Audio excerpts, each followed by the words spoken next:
Assalamualaikum warahmatullahi wabarakatuh. Kali ini kita akan ngebahas tentang faktor-faktor yang akan mempengaruhi kepribadian. Tapi kita akan ngebahas faktor-faktor itu berangkat dari sejak dini ya, sejak anak-anak, sejak anak kecil. Kita akan bahas dari situ. Jadi makanya jangan kemana-mana, tetap di channel ini di Abah 75 Friends Kreasi. Jangan di skip-skip, jangan dipotong-potong, tonton sampai tuntas. Kalau ada yang belum subscribe, tekan subscribe. Andai kata ada yang Anda suka, tekan like. Lalu selanjutnya bagikan ke sosial media Anda.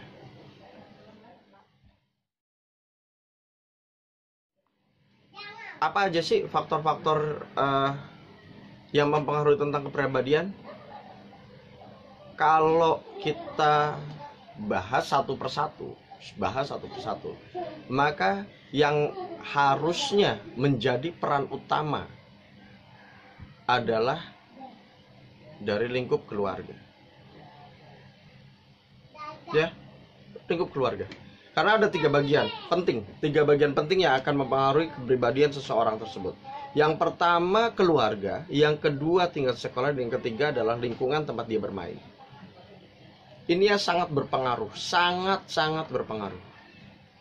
Keluarga, bagaimana dia mempengaruhi dirinya, itu menjadi seorang yang sangat diharapkan oleh keluarganya. Yang kedua, sekolahnya. Bagaimana sekolah itu bisa membentuk kepribadian, akhlak, dan sebagainya. Yang ketiga, lingkungan tempat dia bermain, teman-teman bergaulnya. Nah, disinilah yang sangat berpengaruh saat ini. Tapi sebelumnya kita membahas yang dua, di mana kita akan membahas tentang sekolah dan juga tentang lingkungan. Kita akan membahas dulu tentang keluarga. Apa saja faktor-faktor yang ada di dalam keluarga tersebut? Begini, ada yang disebut dengan pengalaman awal, di mana anak-anak kecil tadi tumbuh berkembang di dalam keluarga.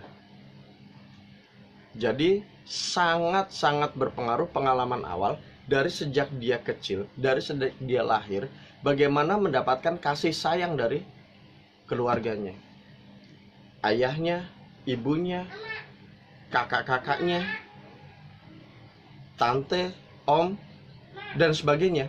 Bagaimana cara anak kecil itu memandang kasih sayang dari orang-orang sekitar dia, keluarganya terutama. Nah, ini yang sangat berpengaruh.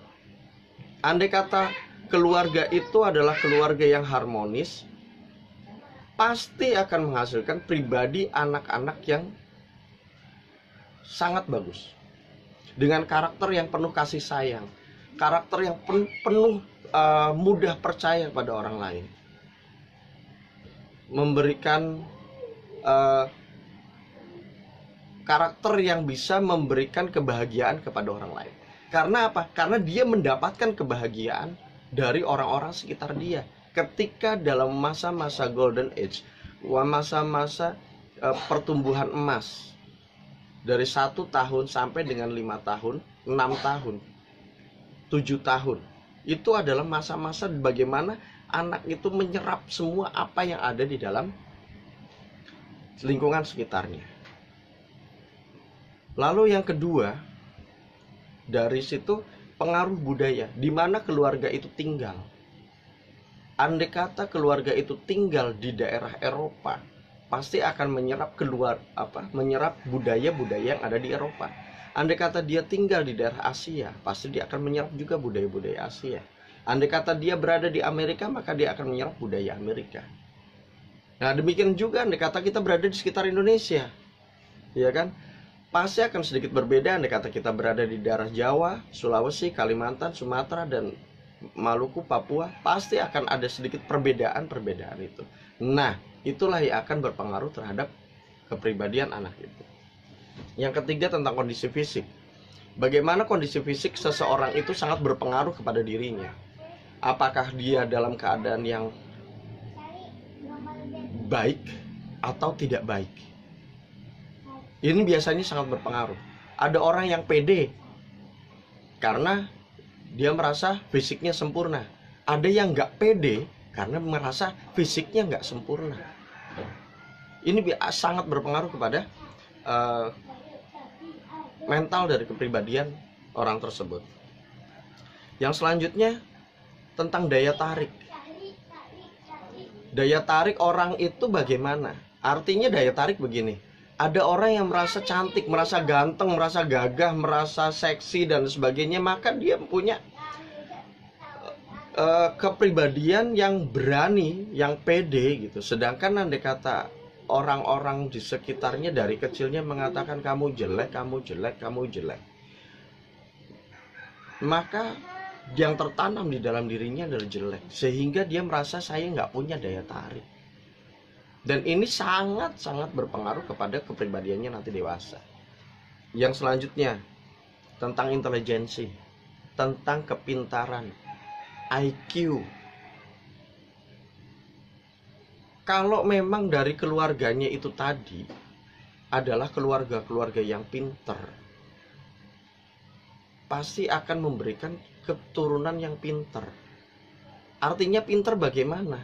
Ya, ketika si anak bertanya, ingat pada masa-masa pertumbuhan 0 tahun sampai usia 7 tahun, itu adalah masa-masa di mana anak-anak bertanya hal-hal yang di luar nalar orang tuanya. Sehingga kita susah juga menjawab pertanyaan itu. Tapi yang dikata orang tuanya mampu menjawab semua pertanyaan-pertanyaan itu, diharapkan anak ini nantinya bisa menjawab semua pertanyaan-pertanyaan yang ada. Dan itulah yang orang mengatakan itu orang pinter dengan intelijensi yang tinggi. Lalu selanjutnya emosi. Nah, ledakan emosi ini biasanya terjadi karena mendapatkan tekanan-tekanan tertentu. Emosi bukan harus emosi yang negatif, bisa jadi emosi positif. Nah, bagaimana caranya kita memanage itu? Andai kata dari kecil kita diajarkan dari keluarga kita untuk memanage emosi, pasti akan menjadi baik. Karena ketika kita belajar tentang emosi, kita akan belajar juga tentang bagaimana mengendalikan rasa marah, bagaimana sehingga tidak berlebihan, bagaimana mengendalikan rasa sayang sehingga tidak berlebihan, dan lain sebagainya. Dan itu akan sangat berpengaruh pada dirinya. Lalu yang selanjutnya tentang nama. Memang sih orang mengatakan apalah arti sebuah nama, tapi ini sangat berpengaruh. Maka katakanlah, perbaikilah nama, karena nama adalah doa. Benar, hal itu terjadi. Andai kata nama anak itu kurang baik, maka kita akan seolah-olah memberikan doktrin masuk ke dalam otak kita bahwa kita adalah seperti itu. Contoh saja. Ini ada seorang namanya nggak bagus, ketika yang berarti negatif, maka orang-orang itu akan terus mengatakan seperti itu hingga menjadi sebuah kepribadian karena terus-menerus dimasuki hal-hal seperti itu. Itu nama. Tapi yang dikata dia dikasih nama bagus, ya seperti nama anak saya, Dani. Dan artinya mudah menggapai kalau menurut saya. Maka ketika saya katakan Dani, maka mudahlah kamu menggapai apa-apa yang kamu inginkan. Dan itu saya kasih tahu kepada anak saya. Saya berikan hal itu kepada anak saya, pemberitahuan. Jadi anak saya akan mudah mengatakan, oh iya, saya ini akan mudah meraih apa-apa. Maka saya terus berjuang untuk mudah meraih. Maka saya terus berjuang untuk bisa mendapatkan. Itu yang saya harapkan. Dan saya juga memberikan pengertian kepada mereka, kepada anak-anak saya. Saya katakan kepada anak pertama saya dipanggil Dani, karena dia akan mudah meraih apa-apa.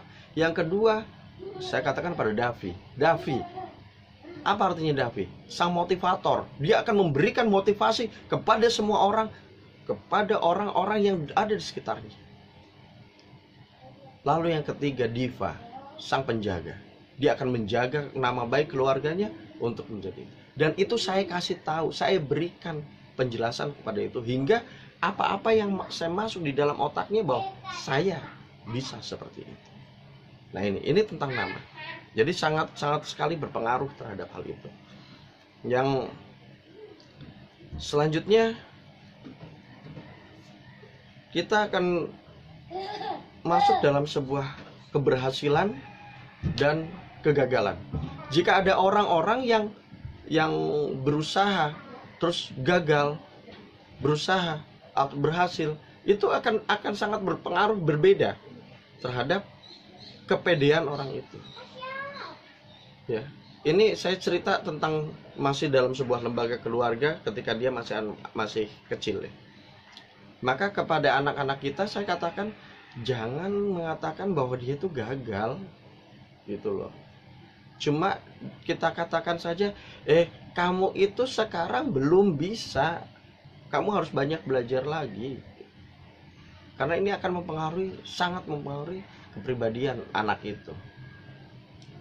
Itu buat saya kasih tahu pada kamu sekarang belum bisa masuk sini, jadi tapi tahun depan, pasti kamu bisa, pasti kamu lebih hebat daripada teman-temanmu yang lain. Saya katakan begitu terus, karena ini sangat berpengaruh kepada keberhasilan dari anak kita nanti. Yang selanjutnya tentang penerimaan sosial. Bagaimana anak-anak kita ini bisa diterima di dalam lingkungannya. Andai kata di dalam satu lingkungan sini dia tidak bisa diterima, ya udah kita cabut, kita pindah.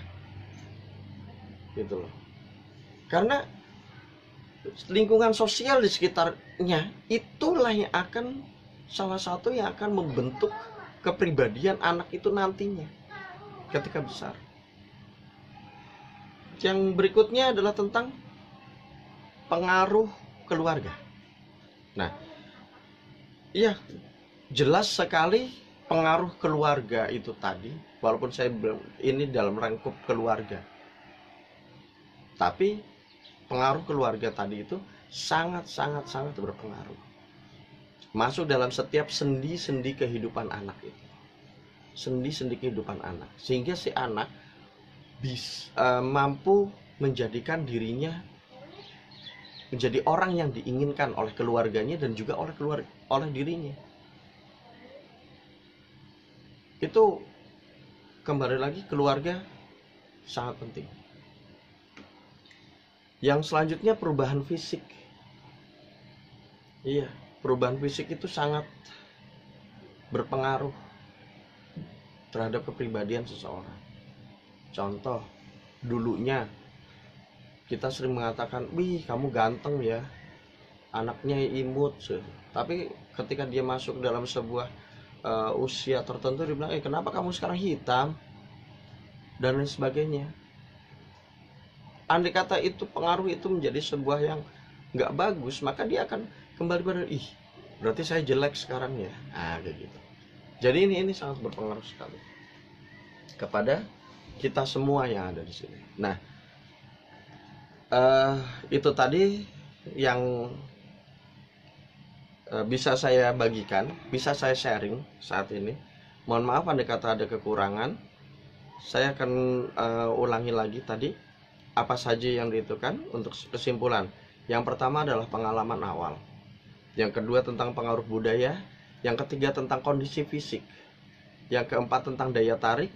Yang kelimanya intelijensi atau kepintaran. Yang keenamnya emosi. Yang ketujuhnya tentang nama. 8 keberhasilan dan kegagalan. Yang ke-10 tentang penerimaan sosial. Yang ke-9 itu tentang penerimaan sosial. Yang ke-10 tentang pengaruh keluarga. Dan ke-11-nya tentang perubahan fisik.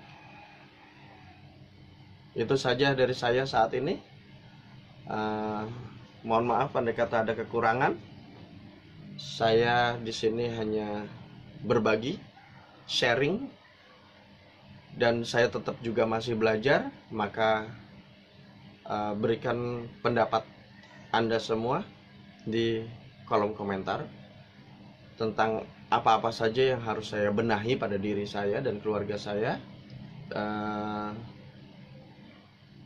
Jangan lupa juga like, comment, share, dan subscribe. Wabillahi taufiq walhidayah. Wassalamualaikum warahmatullahi wabarakatuh. Salam sepeda.